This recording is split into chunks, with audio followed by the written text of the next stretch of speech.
Guys, welcome to we know Wednesday.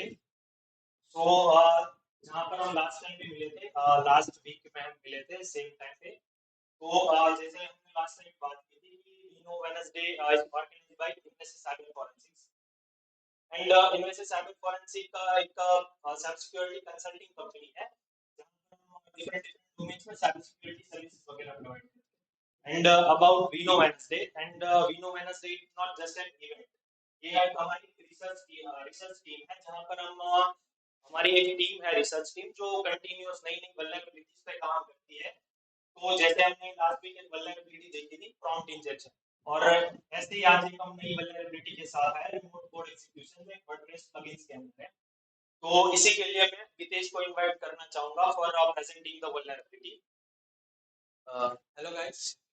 तो जैसे कि मेरे कलीग ने बताया, आज हम लोग देखेंगे एक नई वल्नरेबिलिटी एक नई सीवी के साथ जिसका नाम है remote code execution.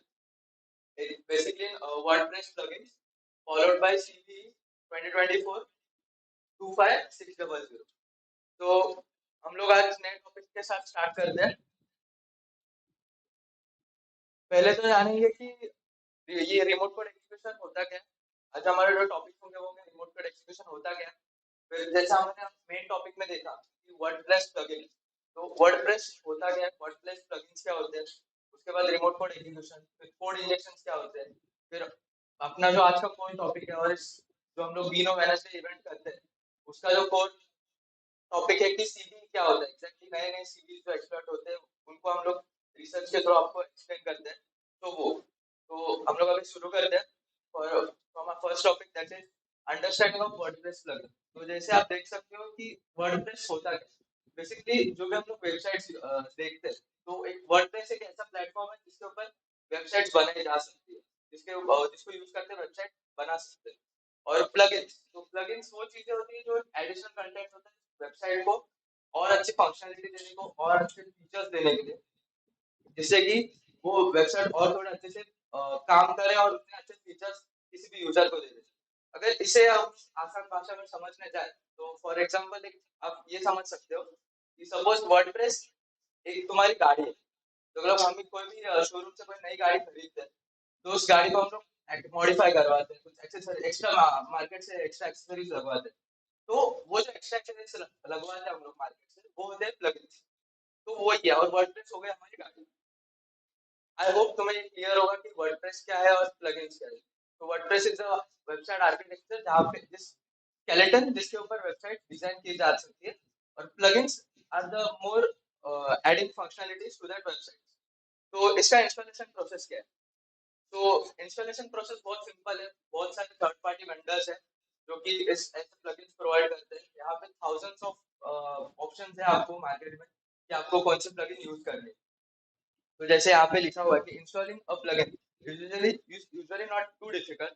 Thousands of free plugins are available from reliable third party sources और straight through the WordPress dashboard. तो जैसे मैंने यहाँ पे कार का एग्जांपल दिया। अब ऑब्वियसली कार के ऊपर आप जो भी एक्सवाइजेड मॉडिफिकेशंस करते हो तो आप कंपनी के पास क्यों नहीं जाते कि भाई मेरे को ये एक्सवाइजेड मॉडिफिकेशंस करके दे। आप किसी ना किसी थर्ड पार्टी वेंडर के पास से जाते हो कि भाई मुझे ऐसे ऐसे एक्सेसरीज लगवानी है। तो वैसे ही आपके पास दो ऑप्शंस होते हैं कि आप कुछ पार्ट्स मतलब कुछ प्लगइन्स आप डायरेक्टली आप वर्डप्रेस की वेबसाइट से, वर्डप्रेस का जो शोकेस मार्केट है जहाँ पे उसने उसकी प्लगइन्स रखी हुई है फॉर सेल, वहां से आप उठा सकते हो या तो आप थर्ड पार्टी वेंडर से ले सकते हो। तो मूविंग फर्दर, ऑब्वियसली कोई भी चीज हो उसके जैसे सिक्के के दो पहलू होते हैं, वैसे ही प्लगइन्स के भी एडवांटेजेस और डिसएडवांटेजेस है जो कि हम लोग अभी कवर करेंगे।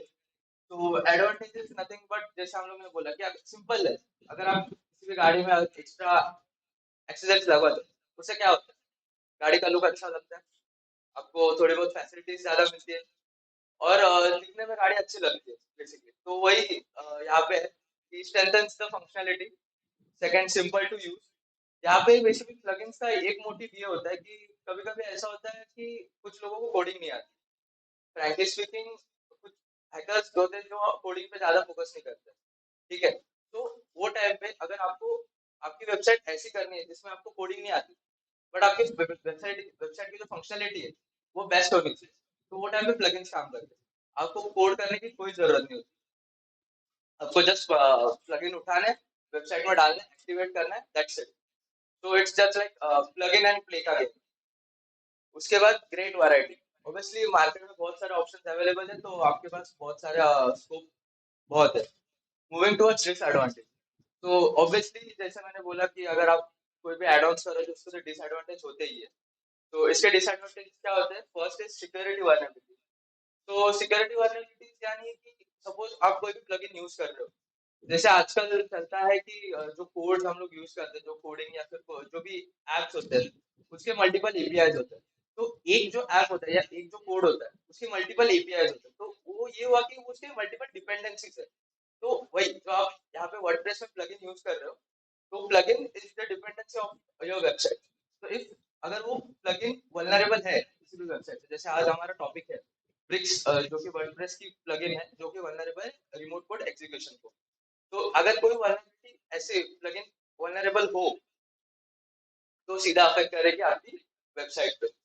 Moving further, compatibility issues. तो अगर जो प्लगइन है वो आपके वेबसाइट के साथ सिंपल है, अगर वो प्लगइन आपके वेबसाइट के साथ कंपैटिबल नहीं है तो वो नहीं चलेगी। तो आप कुछ भी कर लो, आपकी वेबसाइट और फंक्शनल या और एडवांस नहीं होगी।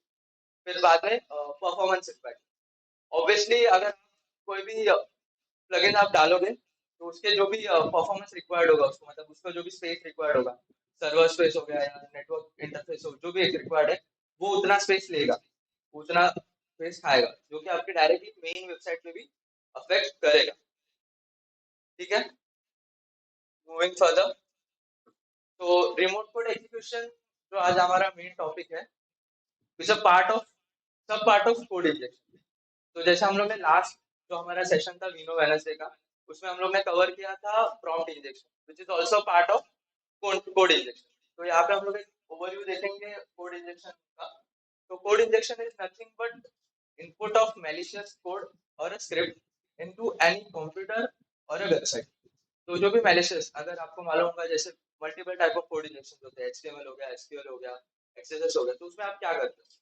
बेसिकली आपको एक malicious स्क्रिप्ट होती है, उसको आप वेबसाइट में इनपुट करते हो और आपको एक अनसर्टन आउटपुट मिलता है। जैसे अगर सपोज डोम बेस्ड एक्सेस कर रहे हो तो आपको उस डोमेन के रिलेटेड कुकी या डोमेन का नाम मिलता है, या HTML इंजेक्शन करते हो तो आपको एक अनसर्टन आउटपुट मिलता है। उसी तरह कोड इंजेक्शन होता है। तो this are the types of code injection. तो यहाँ पे एक सिंपल डेफिनेशन दिया हुआ है, the attack act of inserting harmful code into application or computer in order to trick it into executing that code is known as code injection. It's similar to slipping an unnoticed order by car and into a prohibited location. तो अगर इस जो example दिया last की single line में, it's similar to slipping an unnoticed order by car and it into a prohibited area। अगर इसको simple सी भाषा में समझने जाए तो कितने लोग के कॉलेज में आई कार्ड कंपलसरी एंट्री करने के लिए? बहुत हो गए। तो कभी कभार जब आप आई कार्ड भूल जाते हो, आपके कॉलेज का सिक्योरिटी गार्ड कहीं पे बिजी हो और आप कॉलेज में इंटर कर जाते हो, तो वो क्या हुआ? It's a real time example of code injection. आपके सिक्योरिटी गार्ड को पता नहीं चला, आपने मैलिशियस एक्टिविटी करी, आप कॉलेज में घुस गए। समझा? It's a real time example. और यहाँ पे एक डायग्राम दिया हुआ है। Basically hacker it's calling for URL which is like https www.bigprof.com customer onboarding name. जो ये पूरा URL है, basically calling URL। curl is basically a script which basically calls a specific request directly from the server to a specific endpoint। वो हम लोग पढ़ेंगे आगे जब हम लोग कोड एक्सटेंड करेंगे। तो उसके बाद जो है curl https www.bigprof.com customer onboarding name is equal to malicious। तो customer onboarding name is equal to malicious। अगर कोड इंजेक्शन करता है तो उसका माइंडसेट क्या होता है?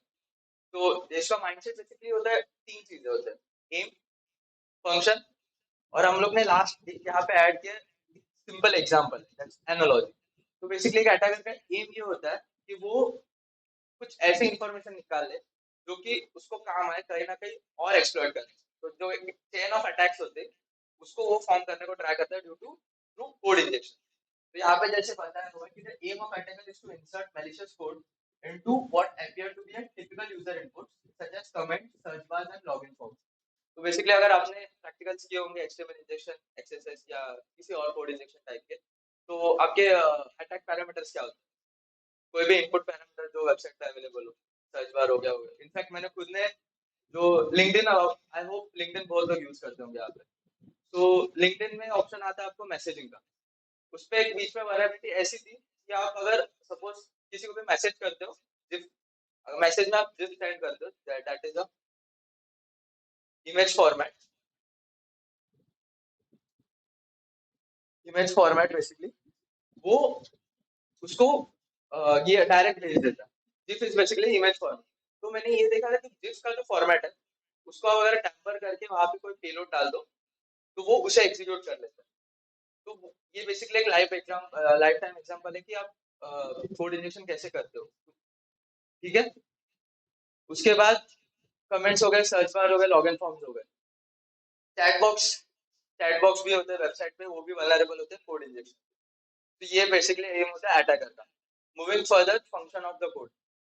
फंक्शन ऑफ द कोड ये होता है, जैसे मैंने पहले भी बताया कि कोई भी मैलिशियस इंफॉर्मेशन जो कि एक सर्वर किसी नॉर्मल यूजर को ना दे पाए, वो उस डेटा को एक्सेस करना, उस इंफॉर्मेशन को एक्सेस करना।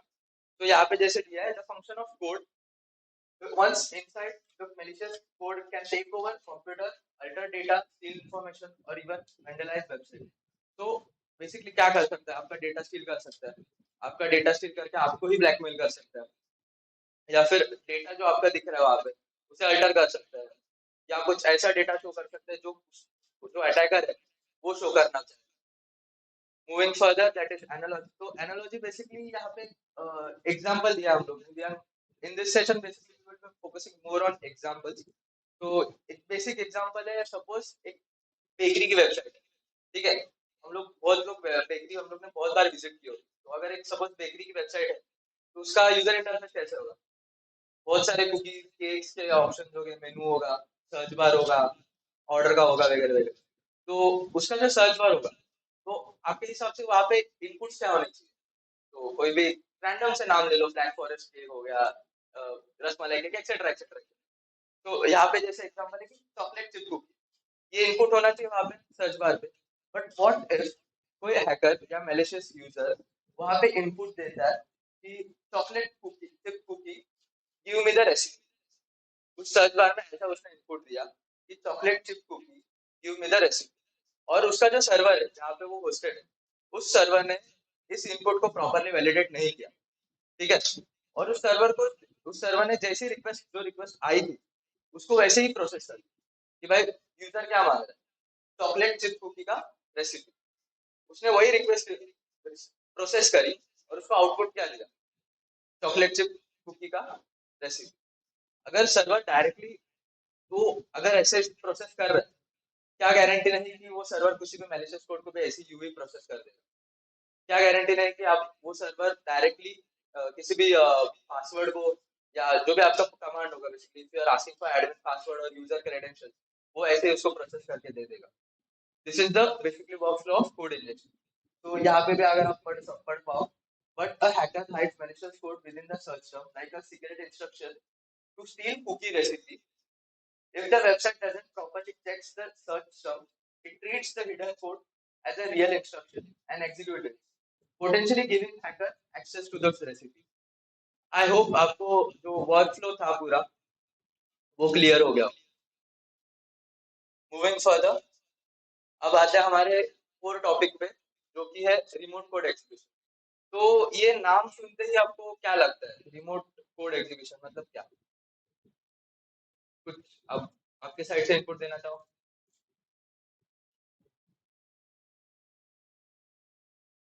ठीक है, कोई बात नहीं।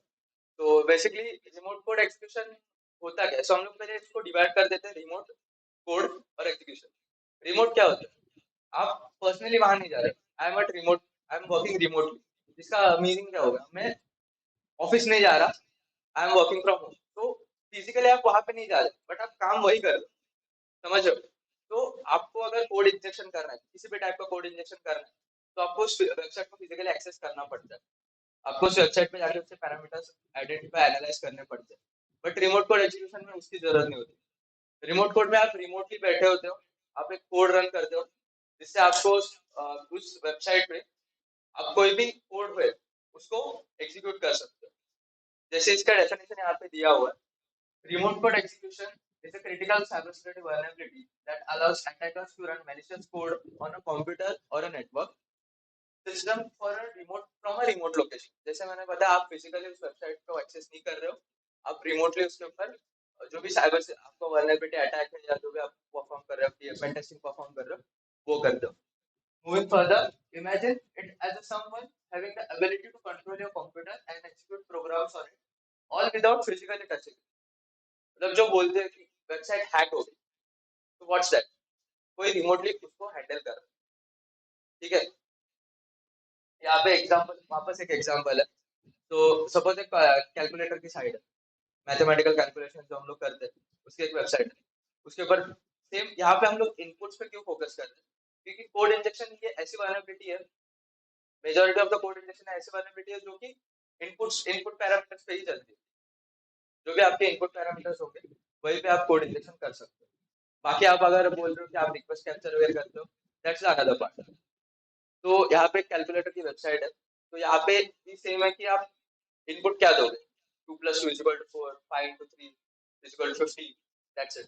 बट यहाँ पे अगर कोई मैलिशियस यूजर आता है, उसने डाला कि 2+2 colon seal underscore data bracket close, तो यहाँ पे वो एक मैलिशियस कोड है, ये it's an example of malicious code. ठीक है, तो यहाँ पे सील अंडरस्कोर डेटा ऐसा कोई बेसिकली होता नहीं code, seal underscore data. But अगर इसके पीछे अगर आप कोई मैलिशियस कोड डालो तो आपको एक रिवर्स कनेक्शन दे, या फिर एक रिवर्स कनेक्शन एस्टेब्लिश करके दे, या रिमोट कोड उसका रिमोट कंट्रोल दे दे, तो वो पॉसिबल है। Then the website lacking security checks treats it as a calculation and runs the hidden code given by the attacker remote control to steal data। That's RC in a nutshell। तो basically उसने क्या किया, steal data, उसने data ले लिया, तो उसमें data में क्या क्या हो सकता है, उस वेबसाइट के लॉगिन क्रेडेंशियल्स हो सकते हैं, एडमिन के क्रेडेंशियल्स होते हैं, यूजर के क्रेडेंशियल्स हो सकते हैं, एंड मेनी अदर थिंग्स। तो हम लोग आगे देखेंगे। ठीक है, रिमोट कोड एग्जीक्यूशन क्लियर है सबको?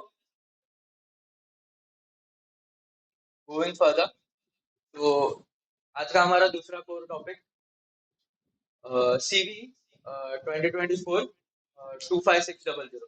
जैसे हम लोगों ने लास्ट टाइम कवर करी थी CV 2024 0985, जो कि बेसिकली प्रॉम्प्ट इंजेक्शन पे बेस्ड थी। तो आज हम लोग कवर करेंगे CV 2024 25600, जो बेसिकली डेडिकेटेड है रिमोट कोड एग्जीक्यूशन के लिए। तो अगर कुछ लोग नए ज्वाइन हुए हैं आज, तो मैं बता दूं CV क्या होती है। तो बेसिकली CV वो चीज होती है जो कि एक स्पेसिफिक वल्नरेबिलिटी को आइडेंटिफाई करने के लिए दी जाती है। जैसे हर एक गाड़ी का खुद का रजिस्ट्रेशन नंबर होता है, वैसे ही CV वो चीज है जो हर एक वल्नरेबिलिटी की रजिस्ट्रेशन नंबर प्लेट समझ लो। ठीक है, तो जैसे रिमोट कोड एग्जीक्यूशन बहुत होंगे, RC बहुत होंगे, बट जो वर्डप्रेस की ब्रिक्स बिल्डर प्लगइन है, जो प्लगइन हम लोग ने पहले बात किया प्लगइन्स क्या होता है, तो Bricks builder is a plugin of WordPress. तो जो ब्रिक्स बिल्डर की प्लगइन है जहाँ पे RCE है, तो ये जो CV डेडिकेटेडली उसके लिए ही है कि अगर कहीं पे RCE होती है ब्रिक्स बिल्डर की प्लगइन पे वर्डप्रेस, तो उसको नाम उसको आइडेंटिफाई किया जाएगा विद दिस नेम CV 2024 25600। तो यहाँ पे जैसे इसका डेफिनेशन दिया हुआ है, it's an unauthenticated remote code execution vulnerability in the Bricks Builder plugin for WordPress। This vulnerability allows attackers to execute arbitrary commands on affected websites। Unauthenticated remote code execution vulnerabilities are particularly dangerous because they can be exploitable by attackers without needing any credentials to access the system। उसको system आपके personal laptop या जो भी जहाँ पे अभी आपका server hosted है उसके क्रेडेंशियल्स की जरूरत नहीं है, रिमोटली आएगा, काम करेगा, चला जाएगा। Moving further, this makes them very easy to weaponize and can potentially lead to complete compromise of affected website। अगर वो रिमोटली एग्जीक्यूट कर रहा है, वो कुछ भी कर सकता है, वो कोड आपके वेबसाइट में जो कोड है या जो डेटा है उसको हटा भी सकता है और कुछ नया मैनिपुलेटेड डेटा डाल भी सकता है। मूविंग फर्दर, अभी हम लोग प्रॉपरली अंडरस्टैंड करेंगे कि जो हमारी आज की CV है उसका वर्कफ्लो क्या है। ठीक है, तो स्टार्टिंग में ये वर्डप्रेस की जो प्लगइन है ब्रिक्स बिल्डर प्लगइन, उसके जो वर्जन है 1.9 6.9 वहां तक के जो वर्जन है ये वर्नेबिलिटी वहीं पे है, but due to security reason ये वर्नेबिलिटी पैच हो चुकी है। तो ब्रिक्स बिल्डर के जो नए वाले वर्जन अपडेटेड वर्जन है 1.6.10 या उससे ऊपर वाले जो 10 से चालू होता है वो पैच है। और एट प्रेजेंट एज सच कोई वेबसाइट्स नहीं है जिसके ऊपर जो ब्रिक्स बिल्डर्स प्लगइन यूज कर रही हो। फर्दर हम लोग को अगर ये आरसी करनी है ब्रिक्स बिल्डर में तो उसके पहले हमें मालूम होना चाहिए उसका नाउंस आईडी। जो भी वेबसाइट हम लोग जिस वेबसाइट पे हम लोग अटैक कर रहे हैं या अटैक कर रहे हैं उसका नाउंस आईडी होना चाहिए, मालूम होना चाहिए। तो नाउंस आईडी होता क्या है? नाउंस आईडी होता है उस वेबसाइट का वैलिडेशन कोड, एसएसएल सर्टिफिकेट जो बोलते हो। It's a kind of that SSL code, SSL certificate का अल्टरनेटिव कर लो, दैट इज नॉन आईडी। तो अगर आपको नॉन आईडी फाइंड करनी है तो उसका कमांड है कर्ल हाइफन एसआ एफटीडी स्पेसिफिकली करके वाला। और इसका जो आगे जो है कर्ल वो भी नाउन, तो स्पेसिफाई कर रहे हैं कि भाई मुझे इस एंड पॉइंट पे मुझे इसका नाउन आईडी चाहिए और नाउन आईडी का कैलकुलेट करने का ये फॉर्मूला, ठीक है। और उसके बाद आरसी करने के दो तरीके, एक मैन्युअली, दूसरा automation.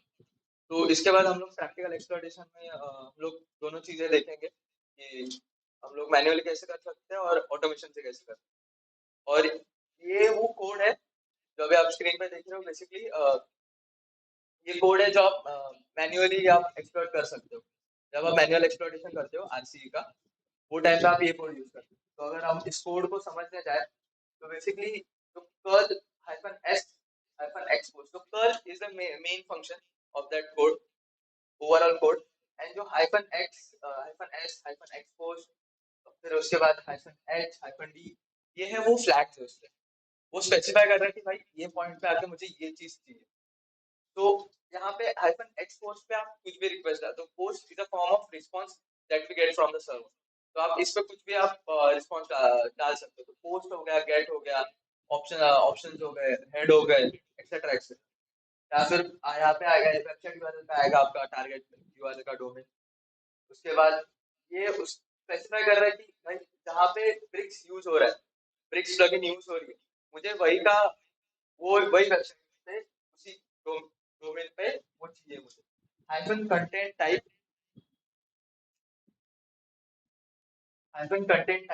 Application Jason hyphen D. तो जो भी रिवर्ट बैक आएगा, जो भी रिस्पांस आएगा, मुझे जेसन फाइल जेसन टाइप में ही चाहिए। तो एक जेसन टाइप ऑफ फाइल होती है, मुझे उसमें ही चाहिए, ठीक है। मूविंग फर्दर, यहाँ पे भी सेम उसने मेंशन किया कि नाउंस कोड।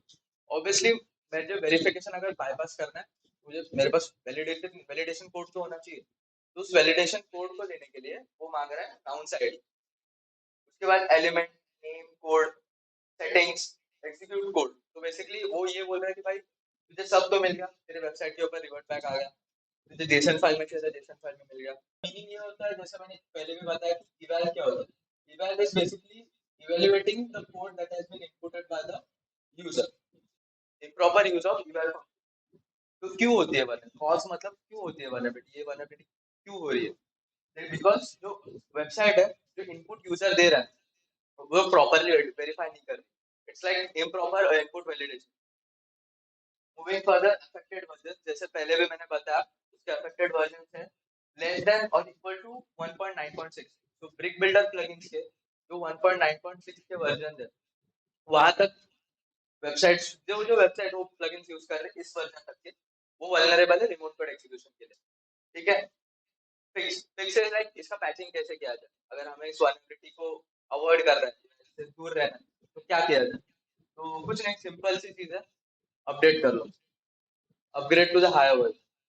कभी कभी कंपनीज का ये होता है कि हमारा सर्वर सपोर्ट नहीं करता, या हमारे जो इंटरनल आर्किटेक्चर है नेटवर्क का वो सपोर्ट नहीं करता, but that's not the reason, you can't give an excuse. आपको उसे अपडेट करना ही होगा। अगर आपको यूजर्स का खुद का डेटा सेफ रखना है तो आपको उसको उसके ऊपर अपग्रेड करना ही होगा। या फिर another option is change the plugin. आपको थोड़े बहुत कॉम्प्रोमाइज करने पड़ेंगे फंक्शनलिटीज के अकॉर्डिंग या फैसिलिटीज के अकॉर्डिंग, तो but you can switch the plugin. Moving further, technical details. So basically, for technical details, you can refer various websites like Mitre, CV, या फिर NID, एनर्जी जो है उसको, and do not exploit code unless you are a security researcher. अगर आप सोचो कि भाई मैं जाके ढूंढूंगा कोई वेबसाइट जिसके ऊपर मैं ये परफॉर्म कर दूंगा, no, it can lead to very bad consequences. तो initially be a proper security researcher और have a tag of PAPT analyst at least, ताकि आप अगर बता सको कि I was just testing on this website.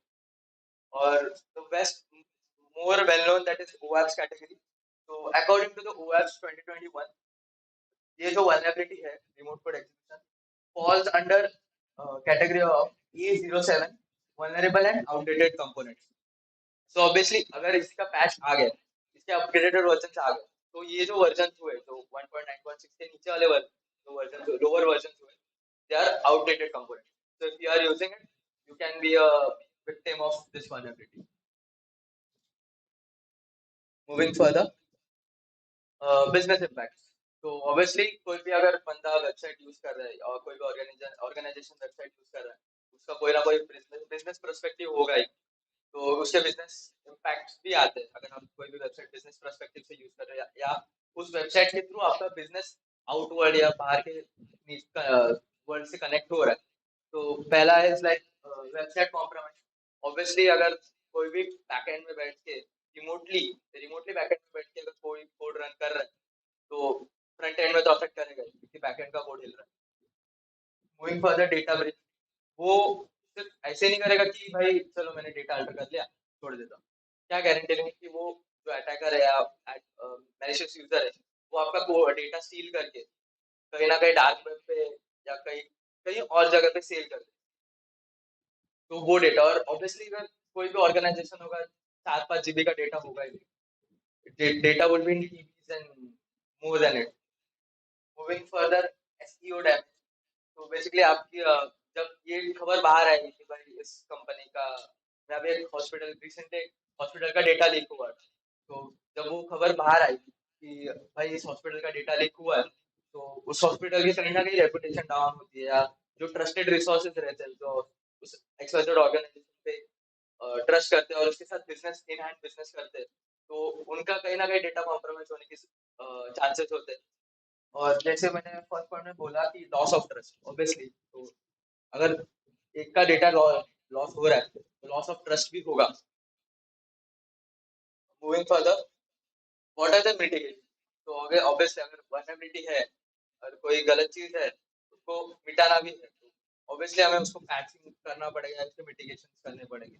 तो यहाँ पे कुछ स्टेप्स दिए हुए हैं कि हम लोग उसे कैसे मिटिगेट करें। तो first is patch early, patch option. तो बेसिकली जितने जल्दी अगर आपको पता चले कि भाई ये अपनी अपन ऐसा ऐसा वर्जन यूज कर रहे हैं, बिलो 1.9.6 का वर्जन है, तो एज सुन एज भी अपग्रेड करो या स्विच करो। Further, validate user input. तो प्रॉपर इनपुट वैलिडेशन होना चाहिए कि मतलब आपका सर्वर रिक्वेस्ट ले रहा है, बस उसको प्रोसेस कर रहा है, भेज दे रहा है, ऐसा नहीं होना चाहिए। प्रॉपर एग्जैक्ट यूजर क्या कहना चाह रहा है वो देखना होगा आपको, प्रॉपर वो गाइड करना होगा सर्वर को। फिर सैनिटाइजर डेटा। तो बेसिकली यहाँ पे सैनिटाइजर ऑफ जो डेटा है, it's not only on the user input, but जो डेटा आपके सर्वर से प्रोसेस होकर बाहर जा रहा है, तो आउटपुट जो आउटपुट डेटा हो रहा है, तो उसको भी सैनिटाइज करना जरूरी है। तो proper validation and sanitization of input and output data. भले सर्वर प्रोसेस रिक्वेस्ट को प्रोसेस कर ले, इनपुट उसने ले लिया, बट अगर आपका आउटपुट वाला डेटा प्रॉपर सैनिटाइज हो रहा है, फिर भी भले सर्वर ने वो प्रोसेस किया, वो डेटा आपका बाहर नहीं जाएगा। Moving further, secure coding. So developers should write a code with security in mind to minimize vulnerability. जैसे it's also the responsibility of developer and tester also. अगर डेवलपर कोई कोड बनाता है बट वो जब टेस्टिंग के लिए जाता है, तो टेस्टर का भी ये रिस्पॉन्सिबिलिटी है, उसने बार बार अगर उसको सेम वर्नेबिलिटी आ रही है, तो उसने वो डेवलपर को बोलनी चाहिए कि भाई फिक्स इट, फिक्स, क्योंकि इसके बिना नहीं होगा। This is least privilege. User को कम प्रिविलेज दे दो जितने जैसे यहाँ पे बात आती है एक्सेस कंट्रोल की, अकॉर्डिंग टू द रोल आप एक्सेस दे दो, जैसे आप यूजर हो गया, एडमिन हो गया, एक्सेट्रा एक्सेट्रा। फिर security, use firewalls and IDS to monitor your network for suspicious activity. तो प्रॉपर फायरवॉल का लगा दो। उसके बाद प्रॉपर आईडीएस। तो आईडीएस होता है, it can be a new term for many of the people here. तो IDS is basically intrusion detection system. तो जैसे it works same as firewall but can be said as an advance version of firewall.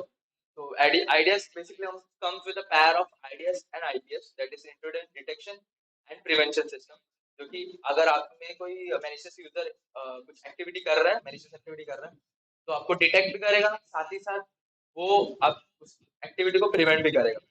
फिर उसके बाद regular checkup. तो जैसे cyber security industry में बहुत सारी कंपनीज ऐसी है जो क्वार्टरली या हाफ क्वार्टरली उन लोग का वेबसाइट का या नेटवर्क का वीएपीटी करवाते हैं, तो उसको कहते हैं रेगुलर चेकअप। तो प्रॉपर आप खुद आपके वेबसाइट उसमें इंटरनल वीएपीटी और एक्सटर्नल वीएपीटी दोनों चीजें आ गई। तो अगर आप खुद जितने अपने नेटवर्क को सिक्योर रखोगे, चेक रखोगे, वो आपके लिए बेहतर है। Moving further, that is practical exploitation. तो यहाँ पे हम लोग ये टाइम लास्ट टाइम जैसा प्रॉपर प्रैक्टिकल एक्सप्लॉइटेशन नहीं करेंगे। रीजन भी जैसे मैंने पहले बताया कि सिक्योरिटी रीजंस की वजह से वो वेबसाइट जो थी वल्नरेबल थी, वो पैच हो चुकी है। तो उसके लिए वो टाइम पे मैंने कुछ पीओसीज लेके रखे थे, स्क्रीनशॉट्स लेके रखे थे, हम लोग उसके ऊपर से अंडरस्टैंड करेंगे reference.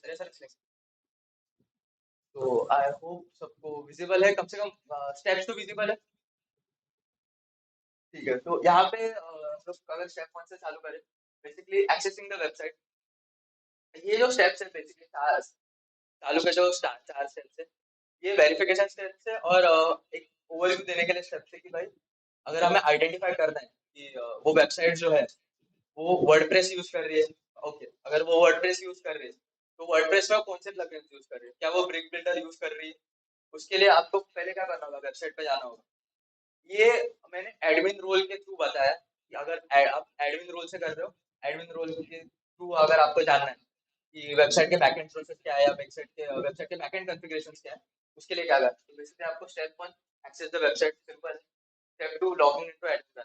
As I said earlier, हम लोग लॉगिन एडमिन रोल से देख रहे हैं कि वेबसाइट का बैकएंड कैसा है, इसलिए हमें एडमिन पैनल लॉगिन करना जरूरी है। After logging into admin panel, हम लोग जाएंगे वेरीफाइंग द प्लगइन। तो यहाँ पे आप जब जाओगे एडमिन पैनल पे, यहाँ पे ऑप्शन आता है बेसिकली वर्डप्रेस के वेबसाइट पे, बेसिकली वर्डप्रेस के वेबसाइट पे अपीयरेंस का। तो अपीयरेंस में यहाँ पे आपको मल्टीपल प्लगइन्स दिखेंगे जो जो आपने ले रखे हैं। तो प्लगइन्स में जैसे आप यहाँ पे ब्रिक्स है, फिर 2024 है, 2023 है, 2025 है, ऐसे मल्टीपल प्लगइन्स होते हैं। जैसे एसईओ भी आता है, अलग अलग प्लगइन्स होते हैं। तो यहाँ पे अभी देख सकते हो कि ब्रिक्स विजुअल वेबसाइट बिल्डर वो एक्टिवेटेड है, ठीक है। और उसके बाद और आगे अगर इसमें भी हमें क्लियर नहीं मिल रही इन्फॉर्मेशन, तो हम लोग आगे जाके ब्रिक्स में जो कि हमारा एक्टिव प्लगइन है, उसमें देख सकते हो कि जो वेबसाइट है उसका theme using Bricks and theme version is 1.9.2। जो हमारा वल्नरेबल वर्जन है जो है 1.9.6 तक है, 1.9.6 1.9.6 तक है। तो ये वेबसाइट यूज करें 1.9.2। तो ये हो गया एडमिन एडमिन व्यू से। अभी बोलोगे सर अगर एडमिन पैनल एक्सेस है हमारे पास तो वेबसाइट को एक्टिव कर, बट अगर आपको यूजर नॉर्मल यूजर रोल से अगर आपको वेबसाइट के ये सारी चीजें जाननी है, प्लगइन्स जाननी है, तो for that you have a extension that is Wappalyzer. आप यहाँ पे एक्सटेंशन डाउनलोड कर सकते हो। कोई भी वेबसाइट पे जाओ, वेबसाइट को पूरी तरह से लोड होने दो। अब जैसे उसके बाद उस प्लगइन पे क्लिक करोगे तो वो आपको इन्फॉर्मेशन दे देगा कि भाई ये वेबसाइट है, ऐसा ऐसा प्लगइन यूज करिए, ये उसका वर्डप्रेस यूज कर रहा है, ये प्लगइन है, ये उसका लैंग्वेज है, पीएचपी लैंग्वेज यूज करिए, एक्सेट्रा एक्सेट्रा। तो वो ध्यान रखना कि अगर आप यूजर रोल से कर रहे हो, नॉर्मल यूजर रोल से, तो आप वेपलाइजर यूज कर सकते हो। मूविंग फर्दर, आपने यहाँ पे वर्जन वेरीफाई कर लिया कि भाई लो वर्जन वाला है तो इट्स वल्नरेबल। अभी आते हैं अपन मैनुअल पेन टेस्टिंग पे। अभी मेन टास्क अभी चालू है। तो जैसे पहले मैंने बताया, हम लोग पहले करेंगे कर्ल हाइफन आई। तो कर्ल हाइफन आई बेसिकली करता क्या है, उस वेबसाइट पे मल्टीपल रिक्वेस्ट भेजता है, ठीक है। मल्टीपल रिक्वेस्ट भेज के उसके ट्राई करते हैं उसकी इन्फॉर्मेशन गैदर करने को कि भाई कौन से चीजें वो वेबसाइट यूज कर रही है। तो यहाँ पे जैसे आप देख सकते हो कि कर्ल लोग ने कमांड डाला, इंटर किया, हमें आया http/200 okay, that is http 200 is code of okay. तो अगर ये कमांड आप बेसिकली वर्कसूट में भी अगर यूज करते हो टर्मिनल में, तो हमारा रिक्वेस्ट का पैनिक सेक्शन होता है, उसमें भी आप इसको एग्जीक्यूट कर सकते हो। उसके बाद सर्वर बेसिकली हमें इंफॉर्मेशन दे रहा है कि सर्वर जो है निग्निक्स यूज कर रहा है। फिर उसका डेट, जब कब मैंने उसको पिंग किया था उसका डेट दे रहा है। फिर content type is text HTML। उसके बाद एक्स पावर्ड बाय PHP, जो मैंने बोला कि लैंग्वेज कौन सा यूज करते, तो इट इज यूजिंग PHP। फिर लिंक, यहाँ पे लिंक दे देगा बेसिकली टारगेट टारगेट वेबसाइट। उसके बाद X frame options semicolon, access protection, code block. ये थोड़ा इमेज क्लियर नहीं है, तो यहाँ पे वो बोल रहा है कि access protection is code block, मतलब एक्सेस प्रोटेक्शन ब्लॉक है। फिर access content type options, not सिर्फ मूविंग फर्दर एक्सेट्रा एक्सेट्रा। ये आगे कुछ बेसिक इन्फॉर्मेशन वेबसाइट के बारे में। तो आप इसे कह सकते हो कि it's a part of Recon, it's a part of Recon information gathering, जैसे मैंने यहाँ पे नीचे लिखा भी है, information gathering about the target. फिर एक और कमांड आती है दैट इज व्हाटवेब। तो व्हाटवेब क्या करता है, जो वेबसाइट है उसके बारे में जितने भी इंफॉर्मेशन है उसको स्कैन करने के बाद, उसको क्रॉल करने के बाद, उसको घूम फिर के आने के बाद वो सीधा आके इंफॉर्मेशन आपको बता देगा कि भाई वो ऐसे ऐसे कंट्री है, कहाँ पे होस्टेड, तो it's hosted in United state, तो HTTP सर्वर लिनक्स यूज कर रहा है, उसका IP दे दिया उसने यहाँ पे। फिर उसका मेटा जनरेटर करके वर्डप्रेस 6.4.3, तो it is using WordPress version 6.4.3। तो ओपन ग्राफ प्रोटोकॉल यूज कर रहा है, ब्लॉक का PHP का जो लैंग्वेज यूज कर रहे हैं 8.2.16। Moving title WordPress in my lab. फिर वो हो गया। फिर उसका जो लिंक हमें जो URL दिया था वो, फिर अगेन वर्डप्रेस का लिंक, एक्सपेरिमेंट का ऑप्शन, एक्सेट्रा एक्सेट्रा। उसके बाद अगर हम लोग आगे बढ़ेंगे हमारे मेन टूल पे जो है WP स्कैन। तो WP scan, WP scan stand for WordPress scan, जो एक डेडिकेटेड टूल है वर्डप्रेस की वेबसाइट को स्कैन करने के लिए। तो जैसे हमारे अलग अलग स्कैनिंग टूल्स है, उसमें से एक है जो डेडिकेटेड टूल है वर्डप्रेस के लिए। यहाँ पे आपने कमांड डाला that is WP scan URL। यहाँ पे आपका टारगेट का आईपी डाला, जो मेरा टारगेट था वो उसका आईपी डाला। फिर अब A18 वर्डप्रेस थीम के लिए, तो बेसिकली यहाँ पे उसने स्पेसिफाई तो कर लिया टारगेट, बट उसने एक चीज और स्पेसिफाई करी कि -A18 वर्डप्रेस थीम। तो मुझे तो बाकी का इंफॉर्मेशन तो दे, बट एक चीज हाईलाइट करके ये दे कि भाई थीम कौन सा यूज करना है। थीम इज बेसिकली, अगर आप कंफ्यूज ना हो इसलिए मैं बता रहा हूँ कि यहाँ पे जो थीम है स्टैंड्स फॉर प्लगइन। मतलब उन्होंने नहीं कहा तो प्लगइन पे बात करें, थीम्स कहाँ से आते हैं, नहीं, themes here stands for plugin. तो उसे यहाँ से बोल दिया कि भाई एक ब्रिक्स यूज कर रहा है। उसके बाद उसने लोकेशन दे दिया ब्रिक्स कहाँ पे कौन सी URL पे यूज कर रहा है। फिर उसने रीडमी का दिया, स्टाइल URL दिया, फिर वहाँ पे उसने वापस दिया कि स्टाइल नेम इज ब्रिक्स। उसने फिर ब्रिक्स कहाँ से उठा, तो style Bricks style URL https brickbuilder.io। ये वेबसाइट है जहाँ पे ब्रिक बिल्डर्स का प्लगइन अवेलेबल है। Description visual website builder for WordPress, तो एग्जैक्टली है ब्रिक बिल्डर का डिस्क्रिप्शन क्या है, उसको कोई पूछेगा ब्रिक बिल्डर क्या है, उसने ये भी बता दिया कि visual website builder for WordPress. Author कौन है, तो ब्रिक्स है। ऑथर URL इज लाइक वही सेम ऊपर कहाँ से उठा, तो brickbuilder.io। और उसने फिर उसकी पूरी कुंडली दे दी आपने, ठीक है। अब ये पार्ट क्लियर हो गया। Moving further, noun side. सबसे स्टार्टिंग में मैंने बोला था सेम लाइक SSL सर्टिफिकेट, एक और चीज रखती है हमें वेरिफिकेशन के लिए, दैट इज नाउन साइड। तो यहाँ पे उसने हमें नाउन साइड ही स्पेसिफाई करके दिया। मैंने उसको सेम कमांड बोला मैं 12-si टारगेट URL फिर OP नाउन साइड और उसका फॉर्मूला। तो यहाँ पे आप देख सकते हो उसका जो वेबसाइट है उसका नाउन साइड है DR488783। ये उसका नाउन साइड है। तो ये नाउन साइड अपने को मिल गया, getting the noun side of the target. Now last part, that is execution of payload. जो मैंने आपको सबसे पहले कोड एक्सप्लेन करा था, एग्जीक्यूशन वाला जो हम लोग का मेन कोड था, वो यहाँ पे अभी हम लोग रन करें। तो इससे होगा, मैंने कोड रन किया, यहाँ पे नीचे मुझे आउटपुट आया।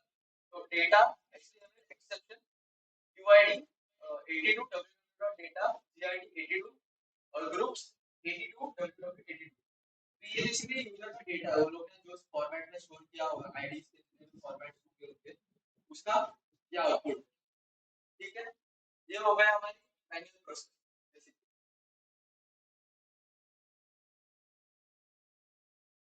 Moving further, this is the automation process. तो ऑटोमेशन में कुछ नहीं है, गिटहब की एक लाइब्रेरी है, रिपोजिटरी है, उसको आपको क्लोन करना है। यहाँ पे आपने क्लोन किया गिट क्लोन गिटहब की रिपोजिटरी का लिंक डाल दिया, कोड डाल दिया, लाइब्रेरी क्लोन हो गई। लास्ट में आया उसके पाइथन के रिक्वायरमेंट्स। तो जो ये कोड है बेसिकली जो हम लोग ने पीछे कोड देखा, पाइथन बेस्ड कोड है। तो उसके लिए हमें, अगर आप गिटहब के अगर कोई भी कोड टूल डाउनलोड करो, उसको आपको रन करवाने के लिए उसकी कुछ स्पेसिफिक रिक्वायरमेंट्स नीडेड होती है। वो अपने लैपटॉप में या अपने लिनक्स में इनबिल्ट नहीं आती। तो उस रिक्वायरमेंट्स को सेटिस्फाई करने के लिए हमें एक कमांड रन करना पड़ता है, Python 3 -l pip install -r requirement.txt। तो इससे होता क्या है कि जितने भी उस टूल को रन करने के लिए या उस रिपोजिटरी को यूज करने के लिए रिक्वायरमेंट्स है, वो सब रन कर देता है। ठीक है, रिपोजिटरी अपने उसके रिक्वायरमेंट सेटिस्फाई हो गए। मूविंग फर्दर, हम लोग उसका जो कमांड आता है वो डालते हैं। Command is python 3 exploit.py -u और अपने वेबसाइट का यूआरएल। तो यहाँ पे जैसे पाइथन 3 कोड का है, पाइथन पे बेस्ड है, तो पाइथन का कोई भी अगर आप कोड रन करो लिनक्स पे, आपको पहले स्पेसिफाई करना पड़ता है पाइथन 3। उसके बाद exploit.py। exploit.py उस कोड की एक लाइब्रेरी है जिसके थ्रू वो कोड रन हो रहा है और आउटपुट देगा। -u stands for URL, target URL. तो यहाँ पे आप डालोगे अपना टारगेट यूआरएल। तो यहाँ पे भी उसने दे दिया अपने को नाउन्स फाउंड, नाउन्स का आईडी दे दिया जो हम लोग ने पहले देखा था, DM 40 83 87 83। उसके बाद दिया उसने यूआरएल, भाई यूआरएल क्या है। उसने ये भी स्पेसिफाई करके दिया कि भाई ये यूआरएल है तेरे वेबसाइट का और which is vulnerable to CV. तो सीवी के साथ दे दिया क्योंकि ये रिपोजिटरी है, is dedicated only dedicated to अपने जो आज का सीवी है। ठीक है, उसके बाद shell is ready, please type your command और उसका एक स्पेशल सिंबल दिया है। तो उसने ये बोला कि भाई देख, एक्सप्लॉइट हो गया, मेरे पास रिवर्स कनेक्शन आ गया, अभी तू रिमोट कोड एग्जीक्यूट हो गया, तो तेरे को जो कमांड चाहिए वो डाल, तेरा आउटपुट आ जाएगा। मैंने वही किया, आईडी डाला, कमांड सिर्फ डाला आईडी। उसने मेरे को वही ऊपर जो हम लोग ने फॉर्मेट देखा, UID 82 www.data या GID 82 group H=82 etcetera etcetera, उसी फॉर्मेट में मेरे को आईडी दे दी। उसके बाद मैंने उसको पूछा भाई हु एम आई, तो उसने बोला www.data। मतलब उसने उसकी खुद की आइडेंटिटी स्पेसिफाई की कि www.data, वो कौन है। उसके बाद मैंने सिंपल कमांड रन किया, ls-l। ls-l बेसिकली स्पेसिफाई करता है, लिस्ट आउट करता है कि भाई उसके कितने अलग अलग डोमेन्स है या कितने कितने अलग अलग और सब पार्ट्स है। तो उसने जैसे मुझे दिया कि टोटल उसके 258 है, 58 लिस्ट है उसके पास। उसमें से www.data most of them are on www.data। उसके बाद उसने मेरे को उसके लास्ट के एक्सटेंशंस दे दिए, जैसे it's like index.php, license.txt, redmi.html etcetera etcetera. जैसे यहाँ पे आप देख सकते हो license.txt। तो इससे क्या समझ में आता है, license.txt या फिर जो भी लाइसेंस वो लोग यूज कर रहे होंगे बेसिकली, प्लगइन का बोल लो या सर्वर वगैरह का बोल लो, उसका फॉर्मेट। अगर किसी को किसी वेबसाइट के लाइसेंस का फॉर्मेट मिल जाए तो क्या ही कर, बहुत कुछ कर। फिर xml.php, ऐसे बहुत सारे चीजें। Moving further, here we have done with the practical exploitation. Any questions, guys?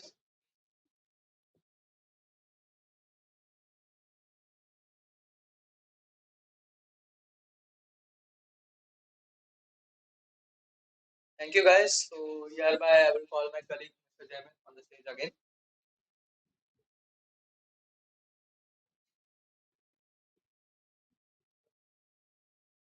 तो आई होप आप सबने ये जो आज की वल्नरेबिलिटी है ये सीखी होगी। वर्डप्रेस आरसी वल्नरेबिलिटी जो है उसके बारे में आपने कुछ नई चीजें सीखी होगी।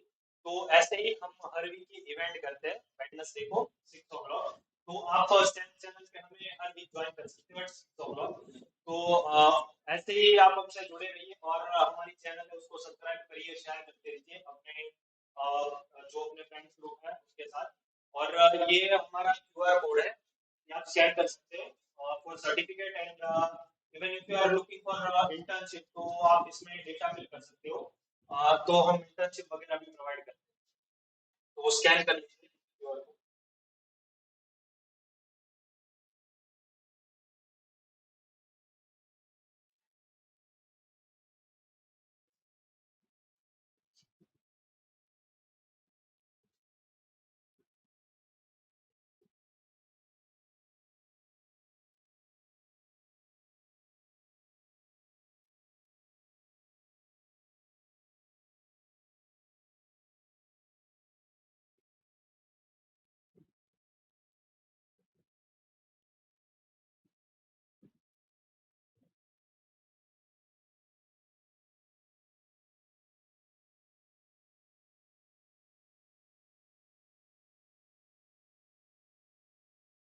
आई होप सबने स्कैन कर लिया होगा। तो मिलते हैं नेक्स्ट वीक सेम टाइम पे।